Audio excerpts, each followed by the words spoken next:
Halo,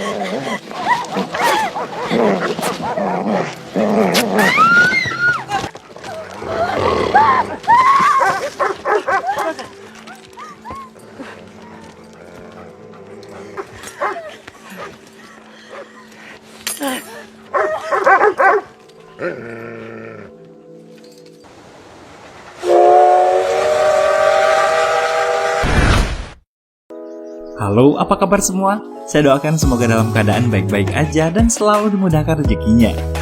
Terima kasih banyak buat teman-teman semua yang selalu setia mantengin channel ini. Dan buat yang baru bergabung, saya ucapkan selamat datang dan terima kasih. Sebelum kita mulai, jangan lupa klik tombol like dan subscribe-nya. Oke?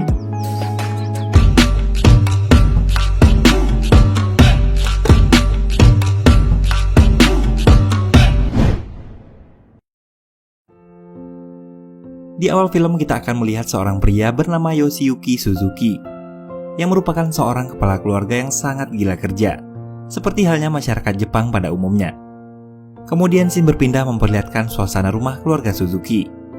Mitsui istrinya baru saja menerima paket sayuran organik dan ikan segar dari ayahnya yang berada di Kagoshima, sembari melakukan panggilan telepon dan berterima kasih pada ayahnya. Di belakang terlihat anaknya yang bernama Yui terlihat jijik melihat ikan yang akan dibersihkan ibunya. Karena selama ini mereka hanya makan makanan instan saja, tanpa perlu ribet untuk membersihkannya. Ketika Mitsui menawarkan Yui untuk berbicara dengan sang kakek, dia menolak dengan kalimat yang kurang sopan. Sementara itu Suzuki terlihat sedang asik dengan kegiatannya menonton televisi. Ketika akan memotong ikan tersebut, Mitsui terlihat bingung harus memulainya dari mana. Karena tak bisa, kemudian dia meminta bantuan suaminya. Akhirnya Mitsui membungkus kembali ikan itu dan memasukkannya ke dalam kulkas. Ketika Suzuki membuka rambut palsunya, terjadi sedikit kehebohan karena ada serangga yang jatuh dari sayuran organik yang dikirim ayahnya. Anak mereka Yui berkata hal-hal seperti inilah yang membuatnya tak mau memakan sayur-sayuran organik. Tak lama kemudian datanglah Kenji, anak kedua mereka, dan langsung masuk kamar. Kemudian larut dengan aktivitasnya berselancar di dunia maya. Begitulah keseharian keluarga Suzuki.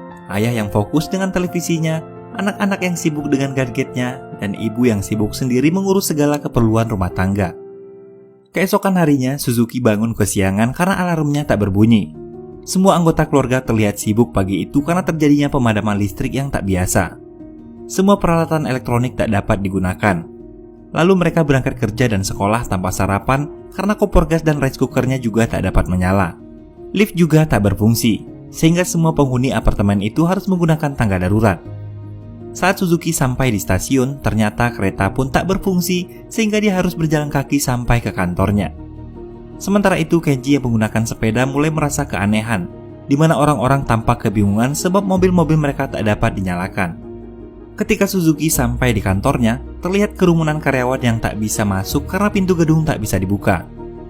Seseorang mengusulkan untuk memecahkan pintu kaca itu dan barulah mereka bisa masuk ke dalam kantor. Sayangnya, meskipun begitu, semua peralatan listrik di kantor juga mati.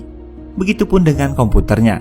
Dan akhirnya membuat semua pegawai kebingungan karena tak dapat melakukan pekerjaan. Sementara Mitsui yang sedang berada di supermarket mendapati banyak barang-barang yang dia butuhkan sudah tak tersedia. Dan saat akan membayar dia harus menunggu antrian yang sangat panjang karena mesin kasir yang tak berfungsi sehingga perhitungan dilakukan secara manual. Kemudian seorang pegawai menghimbau seluruh pelanggan untuk menyiapkan uang tunai karena pembayaran menggunakan kartu tak bisa digunakan. Terlihat seorang pelanggan ingin menarik uangnya di ATM, namun ATM itu pun tak berfungsi. Di saat yang bersamaan karena tak ada yang dapat dikerjakan, semua karyawan di kantor Suzuki dipersilahkan untuk pulang. Mendengar hal itu, Suzuki merasa keberatan, karena di pikirannya hanya kerja, kerja, dan kerja. Dalam perjalanan pulang, Suzuki memutuskan untuk membeli sebuah sepeda terakhir yang tersedia di sebuah toko, walaupun dengan harga yang lebih tinggi dari biasanya. Di malam pertama pemadaman listrik, keluarga Suzuki untuk pertama kalinya berkumpul dan makan bersama. Suzuki yang gila kerja membawa pekerjaannya ke rumah, dan marah ketika Mitsui menegurnya. Lalu dia juga memarahi Kenji karena kebiasaannya yang sering tak menyaut ketika diajak berbicara. Selesai dengan semuanya, Mitsui pun berdiam diri di balkon. Kemudian Suzuki yang selesai dengan pekerjaannya pun menghampiri. Lalu Mitsui memanggil kedua anaknya, dan bersama-sama melihat indahnya galaksi dan bintang-bintang. Yang mungkin selama ini karena sibuk dengan rutinitas dan hiburan dunia, mereka lupa kalau ada keindahan alam yang terbentang di alam semesta. Keesokan harinya di hari ketiga pemadaman listrik, terlihat cucian piring yang sudah menumpuk, dan Mitsui terlihat kelelahan mencuci baju dengan tangan menggunakan sisa-sisa air yang ada. Sementara itu Yui yang berangkat ke sekolah mengurungkan niatnya untuk masuk kelas karena tak adanya guru yang mengajar. Di kantor Suzuki, bosnya meliburkan semua pegawai hingga sampai listrik kembali menyala. Suzuki jadi satu-satunya karyawan yang protes dengan kebijakan tersebut. Lalu bosnya bertanya apakah Suzuki tak mengkhawatirkan keluarganya. Dalam perjalanan pulang, Suzuki kembali bertemu dengan bosnya dan mengatakan bahwa dia dan keluarganya akan berkemah ke gunung karena di sana terdapat sumber air. Mitsui beserta warga yang lainnya mendatangi kantor PDAM untuk mencari air. Namun petugas menjelaskan bahwa mereka memang memiliki persediaan air di penampungan bawah tanah. Tapi masalahnya tak satu pun dari pompa yang ada dapat digunakan. Lalu petugas menyarankan mereka pergi ke taman karena di sana tersedia air yang dapat diambil untuk minum. Suzuki yang mengambil uang di bank pun mengalami kesulitan karena banyaknya warga yang mengantri.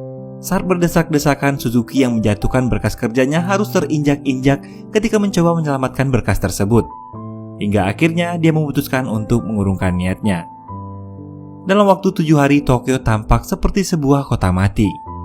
Perkantoran dan sekolah-sekolah pun diliburkan, dan sebagian besar warga memilih untuk mengungsi ke pedesaan. Saat berkumpul di rumah, Suzuki mengajak keluarganya meninggalkan apartemen mereka dan berangkat ke Kagoshima, tempat kediaman orang tua Mitsui. Selain udaranya yang lebih hangat, di sana juga terdapat persediaan makanan yang berlimpah. Yui menentang keputusan ayahnya karena dia tak ingin hidup di pedesaan. Setelah dibujuk oleh ibunya, akhirnya dengan berat hati Yui pun setuju. Karena jarak antara Tokyo dan Kagoshima adalah 1.300 km, maka rencananya mereka akan berangkat terlebih dahulu ke bandara terdekat menggunakan sepeda lalu melanjutkan perjalanan dengan pesawat. Namun ada masalah baru, di mana setelah Suzuki, Yui dan Kenji mengumpulkan uang mereka, ternyata uangnya masih kurang untuk membeli tiket. Kemudian mereka dibuat terkejut ketika ibunya mengeluarkan uang yang cukup banyak hasil dari simpanannya selama ini, yang telah dia persiapkan untuk keadaan darurat. Sebelum berangkat, Suzuki protes pada anaknya yang masih saja memakai bulu mata palsu di saat seperti ini. Seketika, Yui pun langsung membalikan perkataan tersebut pada ayahnya yang masih memakai rambut palsunya. Kemudian mereka pun berangkat. Walaupun hanya mengendarai sepeda dan dalam kondisi seperti ini, entah kenapa Suzuki dan Mitsui terlihat bahagia.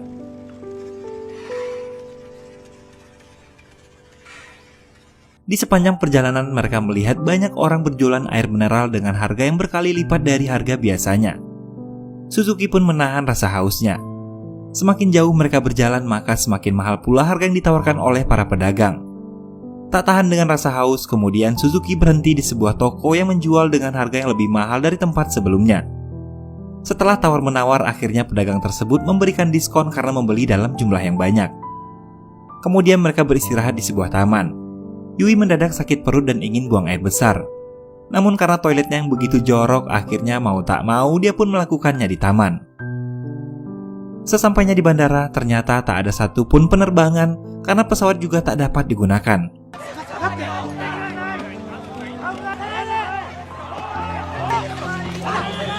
Lalu karena sudah mulai gelap, mereka pergi ke sebuah hotel untuk menginap. Di sana Yoshi memutuskan untuk tetap pergi ke Kagoshima walaupun dengan mengendarai sepeda. Yui lagi-lagi menolak karena ingin pulang ke apartemen saja. Ayahnya lantas menjelaskan bahwa dalam keadaan seperti ini, hidup di daerah yang sulit mendapat air dan makanan adalah hal yang berbahaya.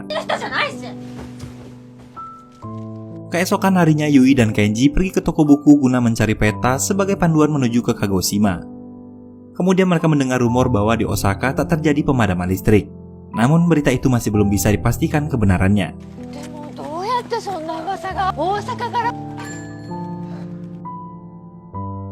Lalu Suzuki dan Mitsui melihat ada sebuah tempat barter yang bisa menukarkan barang dengan makanan.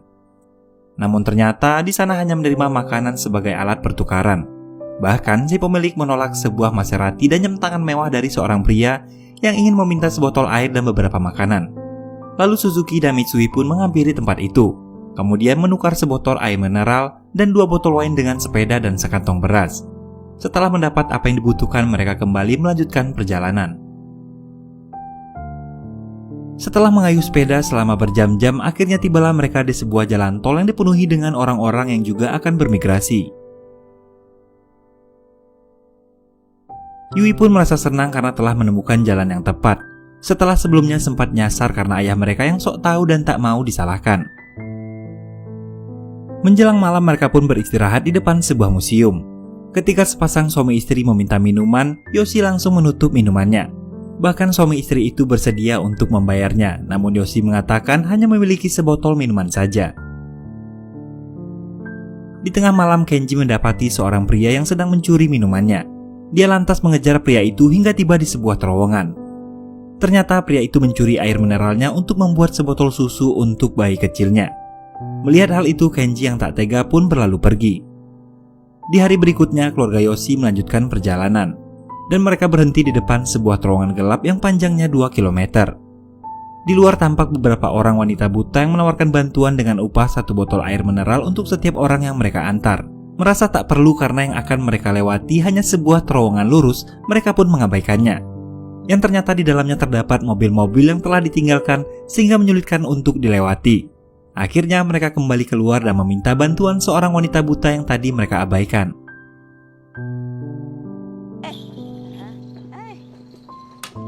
Memasuki hari ke-16 pemadaman listrik, Suzuki dan keluarganya berkemah di tepi sungai. Selain korek api yang tinggal 4 batang, mereka juga kehabisan persediaan air. Suzuki mengatakan pada anaknya untuk jangan khawatir, karena jika diperlukan dia akan mengajarinya cara untuk menyalakan api menggunakan teknik tradisional. Selesai makan, Suzuki yang kehausan kemudian meminum air sungai. Walaupun sempat dilarang oleh istrinya, namun Suzuki mengatakan dia akan baik-baik saja. Saat melanjutkan perjalanan, tiba-tiba terjadi hujan besar. Lalu mereka berteduh di bawah sebuah jembatan. Tiba-tiba angin yang berhembus kencang menyapu sepeda mereka yang membuat semua barang-barang dan persediaan makanan berhamburan. Suzuki pun mendadak mengalami diare yang mungkin disebabkan karena telah meminum air sungai tadi. Setelah hujan reda, mereka mendapati semua peralatan yang telah hancur berantakan dan beras yang telah bercampur dengan tanah. Lalu tiba-tiba Suzuki pun ambruk. Kenji dan Yui berusaha mencari persediaan makanan dan kebutuhan yang mereka perlukan ke supermarket yang tak lagi ada penjaganya. Namun sayang, bahan makanan, korek api, dan segala yang mereka butuhkan sudah tak tersedia. Akhirnya mereka membawa makanan kucing sebagai makanan, air aki untuk diminum, dan sebuah suar. Sedikit informasi bahwa ternyata air aki isi ulang emang bisa diminum, tapi hati-hati karena ada juga jenis air aki yang nggak bisa diminum. Biasanya dikemas dalam kemasan berwarna merah. Untuk lebih jelasnya silahkan Google sendiri.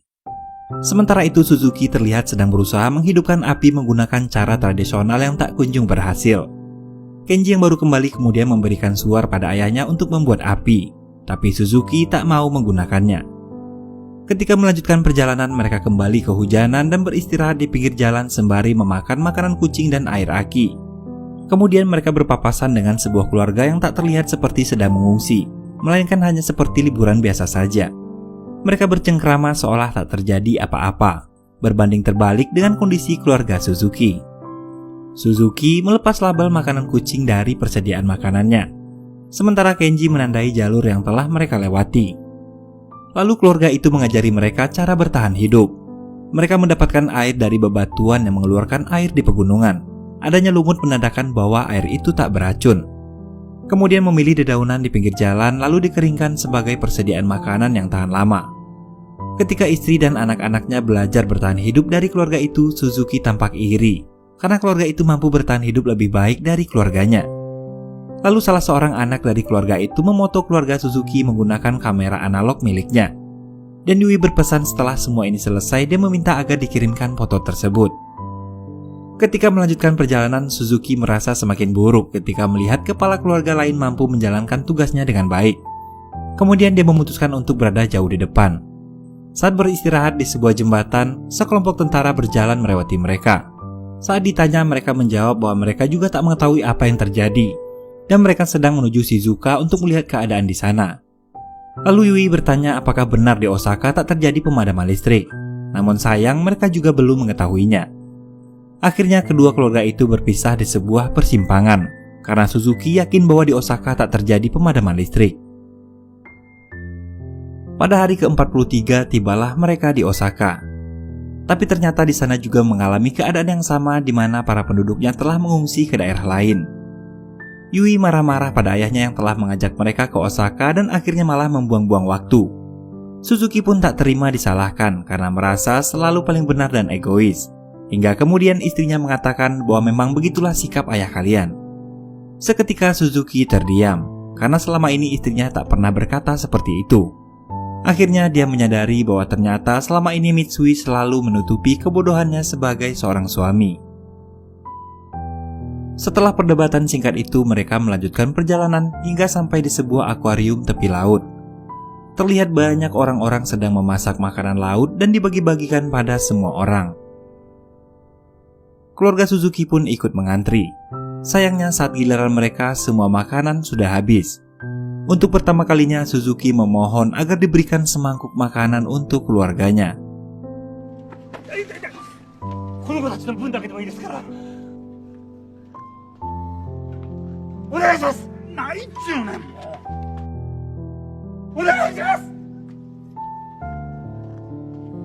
Di hari ke-67 mereka tiba di sebuah pedesaan dengan hamparan sawah yang luas. Dalam keadaan kepayahan, kelaparan dan kehausan.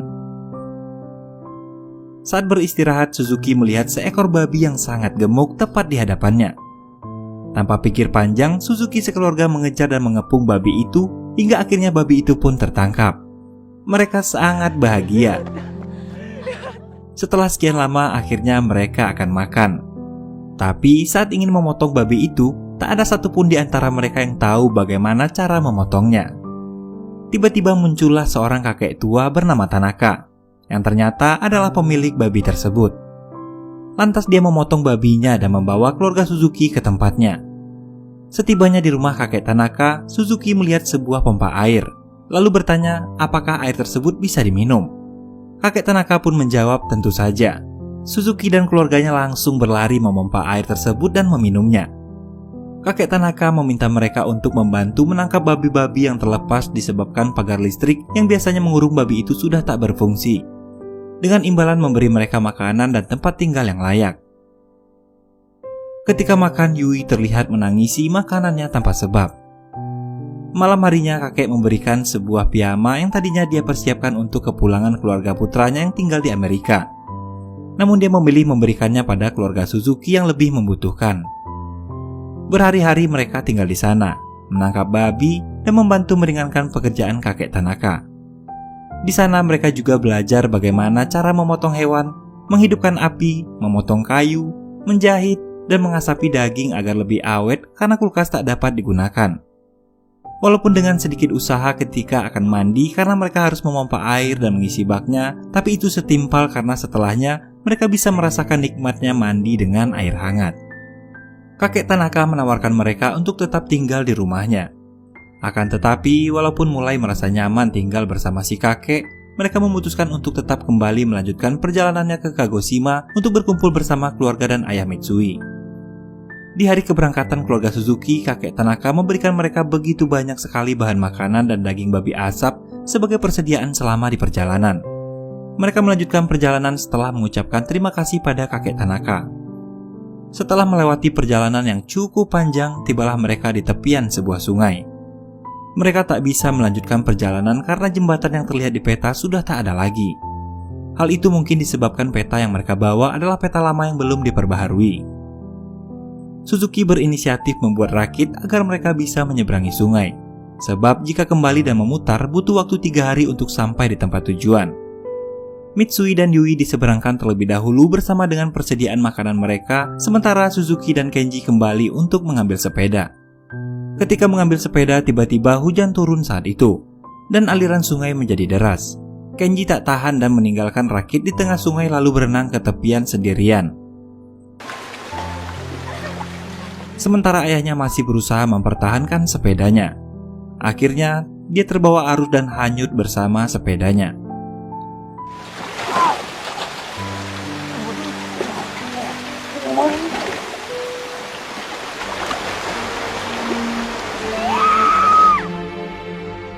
sempat mencari namun Kenji hanya berhasil menemukan rambut palsu ayahnya.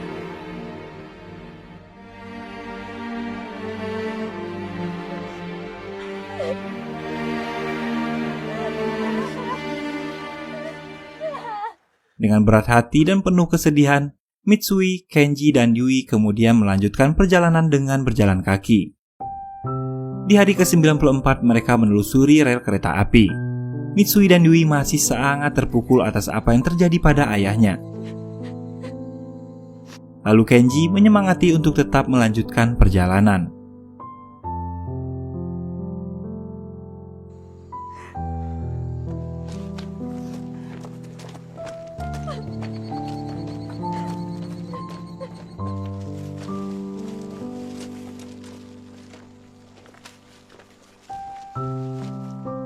Di tengah perjalanan ketika Yui sedang memakan dagingnya, dia melihat seekor anjing yang terus membuntuti, lalu memberikan dagingnya pada anjing yang terlihat sangat kelaparan.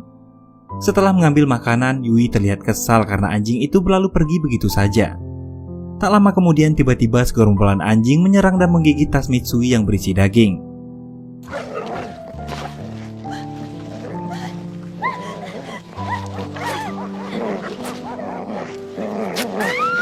Mitsui yang kaget pun terjatuh ke tebing dan mengalami patah kaki.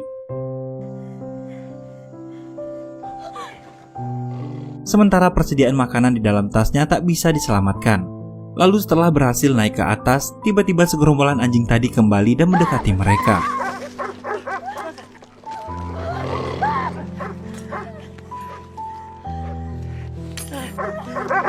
Beruntung sebuah kereta lokomotif uap datang dan membuat anjing-anjing itu ketakutan dan pergi.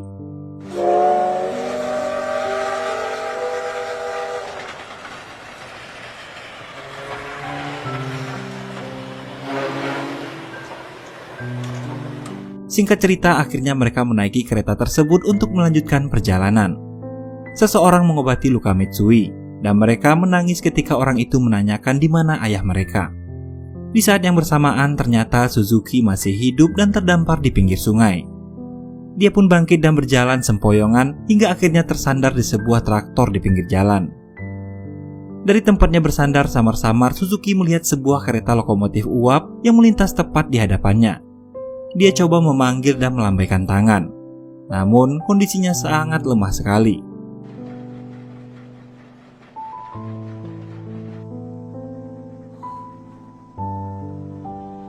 Kemudian dia menyalakan suar pemberian Kenji waktu itu yang ternyata masih tersimpan di sakunya. Mitsui yang saat itu sedang memandangi jendela tak sengaja melihat suar yang dinyalakan oleh suaminya. Seketika dia pun berteriak untuk menghentikan kereta.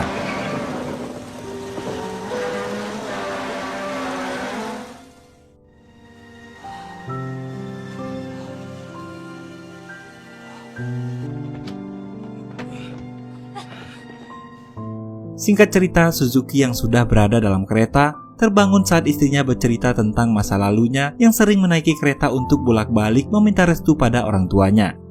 Karena ternyata pada awalnya pernikahan mereka sempat tak mendapat restu dari ayah Mitsui. Lalu Mitsui mengembalikan rambut palsu suaminya. Suzuki mengambilnya, lalu kemudian membuangnya keluar jendela. Ketika melewati terowongan, terjadi sebuah hal yang tak terduga, di mana asap lokomotif masuk ke dalam ruangan dikarenakan beberapa jendela yang tak tertutup. Setelah melewati terowongan, seketika semua penumpang tertawa terbahak-bahak melihat wajah orang-orang di sampingnya yang telah menghitam terkena asap lokomotif yang masuk ke gerbong kereta. Setelah perjalanan panjang yang berliku dan penuh rintangan, akhirnya keluarga Suzuki sampai di tepi pantai Kagoshima pada hari ke-108. Betapa bahagianya mereka ketika melihat ayah Mitsui yang sedang memancing di tepi laut. Singkat cerita, 2 tahun 126 hari semenjak padamnya lampu. Suzuki dan Kenji anaknya kini menjadi nelayan, sementara Yui bekerja menenun kain, dan Mitsui bekerja di kebun bersama ayahnya. Kini kehidupan keluarga Suzuki tampak harmonis dan bahagia, walaupun hidup sederhana di tengah pedesaan. Suatu pagi Suzuki terbangun karena mendengar suara jam beker. Lalu dia mencari asal suara tersebut dan mendapati sebuah jam yang kembali berdetak. Tak lama kemudian toa di desa juga berbunyi yang membuat semua orang keluar dari dalam rumah mereka. Lalu lampu-lampu kembali menyala. Dan di hari itu, listrik yang bertahun-tahun padam kini telah kembali menyala. Beberapa waktu kemudian, kota Tokyo kembali normal seperti dulu. Namun masih belum diketahui apa penyebab pasti pemadaman listrik global yang menyebabkan semua perangkat elektronik mati selama 2,5 tahun lamanya. Banyak spekulasi yang berkembang, di antaranya hal itu disebabkan oleh radiasi matahari. Dan sebagian lagi berpendapat ini adalah ulah teroris yang secara khusus menyerang pembangkit listrik. Sementara itu di rumah keluarga Suzuki kini ada yang berbeda. Mitsui terlihat mahir memotong ikan. Yui dan Kenji membawa bekal pergi ke sekolah, dan Suzuki yang bersepeda ke kantornya. Kemudian seorang kurir mengantarkan paket untuk Yui, dan ketika dibuka ternyata itu adalah foto keluarga mereka yang diambil 2 tahun yang lalu. Dan film pun selesai.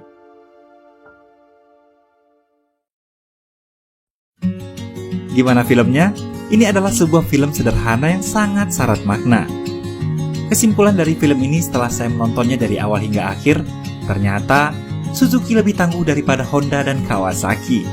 Baiklah, akhir kata saya pamit undur diri. Sampai jumpa di alur cerita film menarik lainnya. Jangan lupa buat klik like dan subscribe. Assalamualaikum warahmatullahi wabarakatuh. Bye-bye.